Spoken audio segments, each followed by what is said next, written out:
Lawyer ஆகிறதுக்கான 2 method பற்றி இந்த வீடியோவில் வந்து நம்ம பார்க்கலாம். உங்களுக்கு லாயர் பற்றியே நம்ம சேனலில் நிறைய வீடியோ இருக்குது. ஒவ்வொரு என்ட்ரன்ஸ் எக்ஸாம்ஸ் பற்றி, காலேஜ் பற்றி, சப்போஸ் என்ட்ரன்ஸ் எக்ஸாம் எழுதலை அப்படின்னா உங்களுக்கு வந்து மேனேஜ்மெண்ட்டில் எப்படி அட்மிஷன் வாங்கலாம், அதுக்கு என்ன மாதிரியான கவுன்சிலிங் நடக்குது, இதை பற்றி நம்ம சேனலில் நிறைய வீடியோ இருக்குது. வேணும் அப்படின்னா வந்து சர்ச் பண்ணி பாருங்கள், ஒரு ஐடியா வந்து கிடைக்கும்.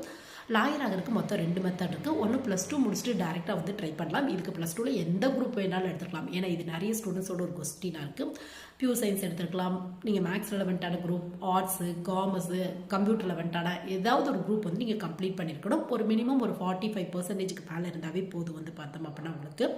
ஸோ அதுக்கப்புறம் வந்து பார்த்தோம் அப்படின்னா நீங்கள் 5 இயர்ஸ்க்கான இன்டெகிரேட்டட் கோர்ஸ் வந்து ஜாயின் பண்ணோம். அதாவது BA + LLB, BBA + LLB, BCom + LLB, BSc + LLB, BTech + LLB கூட இருக்குது, பட் தமிழ்நாட்டில் இல்லை.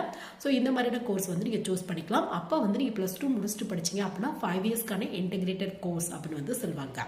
ஸோ செகண்ட் மெத்தட் அப்படின்னு எடுத்துட்டோம் அப்படின்னா நீங்கள் வந்து ஒரு 3 இயர்ஸ்க்கான ஒரு யூஜியோ இல்லை 4 இயர்ஸ்க்கான ஏதாவது ஒரு யூஜி வந்து கம்ப்ளீட் பண்ணிடுங்க. ஸோ அதுக்கப்புறம் நீங்கள் ஜாயின் பண்ண வேண்டிய கோர்ஸ் வந்து பார்த்தோம் அப்படின்னா 3 இயர்ஸ்க்கான LLB கோர்ஸ் அப்படின்னு சொல்லுவாங்க. நிறைய லா காலேஜில் இந்த கோர்ஸ் கூட இருக்குது உங்களுக்கு வந்து பார்த்தோம் அப்படின்னா. ஸோ ஒன்று +2 முடிச்சுட்டு படிச்சிங்க அப்படின்னா 5 இயர்ஸ்க்கான கோர்ஸ், இல்லை டிகிரி முடிச்சுட்டு படிச்சிங்க அப்படின்னா 3 இயர்ஸ்க்கான கோர்ஸ். ஸோ உங்கள் ஒப்பீனியன் பேஸில் ஆல்ரெடி +2 முடிச்சுட்டு ஒரு டிகிரி ஜாயின் பண்ணிட்டீங்க அப்படின்னா நீங்கள் 3 இயர்ஸ்க்கான கோர்ஸ் வந்து சூஸ் பண்ணிக்கோங்க. இல்லை இப்போ தான் +2 படிச்சிருக்கீங்க அப்படின்னா இன்டெகிரேட்டட் கோர்ஸ் வந்து சூஸ் பண்ணிக்கோங்க.